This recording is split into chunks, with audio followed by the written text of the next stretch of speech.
वहीं नेता प्रतिपक्ष और कांग्रेस सांसद राहुल गांधी ने महाराष्ट्र के सांगली में फिर से जातिगत जनगणना की बात को दोहराया और बीजेपी पर जमकर हमला बोला। सुनिए। ये पता लगाना है अलग अलग वर्ग के लोग हैं, ये कितने हैं, इनकी आबादी कितनी है और इनका हक क्या है और कौन सी संस्थाओं में इनके लोग हैं। एक प्रकार से हम स्नैपशॉट लेना चाहते हैं कि हिंदुस्तान में आज क्या हालात है। बीजेपी के लोग एकदम कहते हैं नहीं, कुछ भी हो जाए जाति जनगणना करवाएगी, कांग्रेस पार्टी करवाएगी, हमारा गठबंधन करवाएगा। क्योंकि हम जानना चाहते हैं, हम देश की सच्चाई समझना चाहते हैं। इस देश के धन का फायदा किसको हो रहा है, कौन से वर्ग को हो रहा है, किसको नहीं हो रहा है, यह हम जानना चाहते हैं और यह हम काम करवा के दिखाएंगे। बीजेपी के लोग हिंदुस्तान के संविधान को खत्म करना चाहते हैं। सीधी सी बात है, आप देख लीजिए, जहां भी ये अपने लोग डाल सकते हैं वहां ये अपने लोग डाल देते हैं। चाहे वो इलेक्शन कमीशन हो, चाहे वो शिक्षा के इंस्टीट्यूशंस हो, लीगल सिस्टम हो, ब्यूरोक्रेसी हो, ये मेरिट नहीं देखते हैं। आज हिंदुस्तान में इनकी आंखों में एक ही तरीका का मेरिट है, अगर आप आरएसएस के हो तो मेरिट है, अगर आरएसएस के नहीं हो तो आपके लिए इन संस्थाओं में कोई जगह नहीं। देश ही नहीं, एशिया में राजगिद्ध यानी रेड हेडेड वल्चर के संरक्षण के लिए गोरखपुर वन प्रभाग के कैंपियरगंज रेंज में स्थापित जटायु संरक्षण एवं प्रजनन केंद्र का उद्घाटन आज मुख्यमंत्री योगी आदित्यनाथ करेंगे। इस जटायु संरक्षण केंद्र का शिलान्यास भी मुख्यमंत्री ने 7 अक्टूबर 2020 को किया था। जटायु संरक्षण केंद्र का उद्घाटन करने के बाद आज ही मुख्यमंत्री योगी स्मार्ट विलेज के रूप में विकसित मानीराम क्षेत्र के सोनबरसा गांव में 634 करोड़ की 5 विकास परियोजनाओं का लोकार्पण और शिलान्यास भी करेंगे।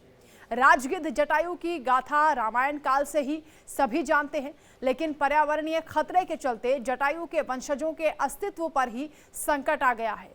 योगी सरकार ने संकट को दूर करने का संकल्प लिया है। राजगिद्ध के संरक्षण और संवर्धन के लिए गोरखपुर वन प्रभाग के कैंपियरगंज में जटायु संरक्षण और संवर्धन केंद्र बनाया गया है।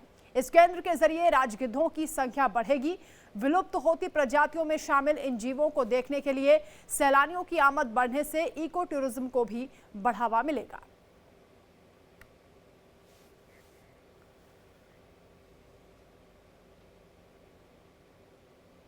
उधर तमिलनाडु के रामेश्वर की तर्ज पर अयोध्या के राम सेवकपुरम में बने श्री रामनाथ स्वामी मंदिर का मुख्यमंत्री योगी आदित्यनाथ ने उद्घाटन किया है, जहां सीएम योगी ने मंदिर की प्राण प्रतिष्ठा कर कुंभाभिषेक अनुष्ठान में हिस्सा लिया और इस दौरान हजारों की तादाद में तमिलनाडु से भी श्रद्धालु अयोध्या पहुंचे थे, जहां रामेश्वर मंदिर में मौजूद शिवलिंग की तरह ही यहां शिवलिंग विराजमान है।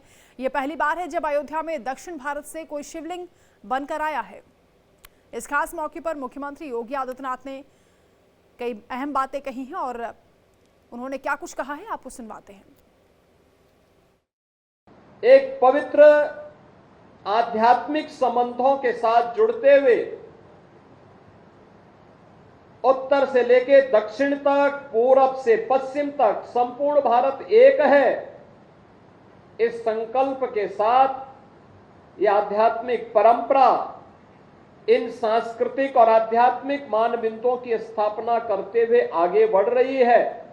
और आज अय्या जी ने इस संकल्प को और सुदृढ़ता प्रदान की है कि अयोध्या धाम में श्री रामनाथ स्वामी जी का भी भव्य मंदिर यहां पर बने। अब बड़ी खबर का रुख करेंगे। आज रांची में झारखंड कैबिनेट की बैठक होगी। रांची में इस बैठक की अध्यक्षता मुख्यमंत्री हेमंत सोरेन करेंगे। कैबिनेट की बैठक में कई अहम फैसले लिए जा सकते हैं। 29 अगस्त को हुई पिछली कैबिनेट मीटिंग, जिसके बाद अब यह अहम बैठक होने जा रही है। पिछली बैठक में 44 प्रस्तावों पर मोहर लगी थी। आज की बैठक में भी कई अहम प्रस्तावों पर मोहर लगने की उम्मीद है। अहम बैठक होने जा रही है, कई मुद्दों पर इसमें चर्चा होगी। मुख्यमंत्री हेमंत सोरेन इस बैठक की अध्यक्षता करेंगे और कैबिनेट की बैठक में कई अहम फैसले लिए जाएंगे। 29 अगस्त को पिछली कैबिनेट मीटिंग हुई थी जिसमें 44 प्रस्तावों को पास किया गया था। आज भी अहम बैठक होने वाली है जिस पर निगाहें रहेंगी। कई अहम मुद्दों को लेकर मंथन किया जाएगा, चर्चा होगी। कैबिनेट की मीटिंग के दौरान कई अहम प्रस्ताव भी पास हो सकते हैं।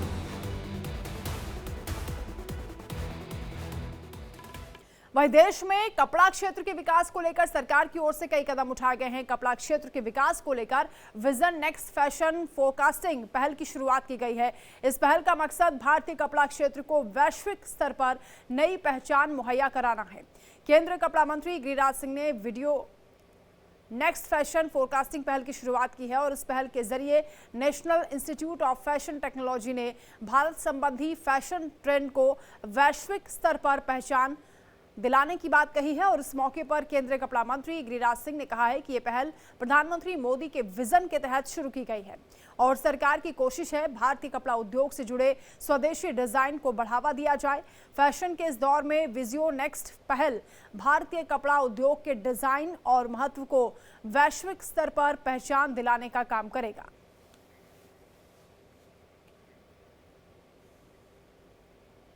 उधर दिल्ली के पूर्व शिक्षा मंत्री और आप नेता मनीष सिसोदिया ने टीचर्स डे के मौके पर कुछ ऐसी बात कह दी जिसकी चर्चा सियासी गलियारों में जमकर हो रही है। सिसोदिया ने एक शिक्षक के वेतन की तुलना आईएएस अधिकारी से कर दी है, सुनिए। मैं ये नहीं कह रहा कि टीचर्स को सबसे ज्यादा तनख्वाह दो और फिर जो सबसे ज्यादा सीनियर टीचर है उसको भारत का कैबिनेट सेक्रेटरी बना दो, नहीं वो नहीं होगा, या डीएम बना दो। डीएम तो आईएएस को ही बनाना पड़ेगा। वो एक क्वालिफिकेशन लेके आते हैं, एक एक्सपीरियंस लेके आते हैं, खास तरह की नॉलेज लेके आते हैं, तो डीएम का काम तो एक आईएएस ही करेगा। लेकिन 5 साल में डीएम बन जाते हैं तारिक साहब, लगभग मराठे जी। तो 5 साल में एक आदमी डीएम बनता है, वो डीएम 5 साल वाला आईएएस ही बनेगा। लेकिन 5 साल के डीएम आईएएस की सैलरी और 5 साल के शिक्षा विभाग में काम कर रहे टीचर की सैलरी देखी जाए तो मेरी राय में 5 साल के टीचर की सैलरी ज्यादा होनी चाहिए एक आईएएस से। वहीं हिमाचल प्रदेश की राजधानी शिमला में अवैध मस्जिद को लेकर बवाल मचा हुआ है, जहां हिंदू संगठन ने प्रदेश सरकार के खिलाफ जमकर प्रोटेस्ट किया है, जिसके बाद सुक्खू सरकार में मंत्री अनिरुद्ध सिंह ने अवैध निर्माण को फौरन हटाने की मांग की। उधर एआईएमआईएम चीफ असदुद्दीन ओवैसी ने भी इस संवेदनशील मामले को आड़े हाथों लिया है। देखिए।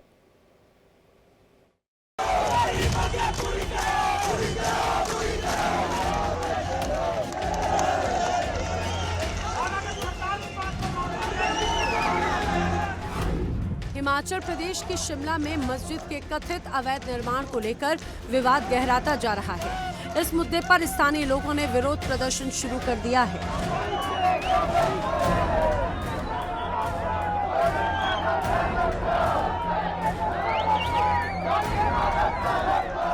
कांग्रेस और बीजेपी के नेताओं के बीच भी तीखी बयानबाजी शुरू हो गई है। एआईएमआईएम प्रमुख असदुद्दीन ओवैसी ने इस मुद्दे पर कांग्रेस को आड़े हाथों लिया, जिससे सियासी तापमान और बढ़ गया है। ओवैसी ने सोशल मीडिया पर लिखा है कि क्या हिमाचल की सरकार बीजेपी की है या कांग्रेस की?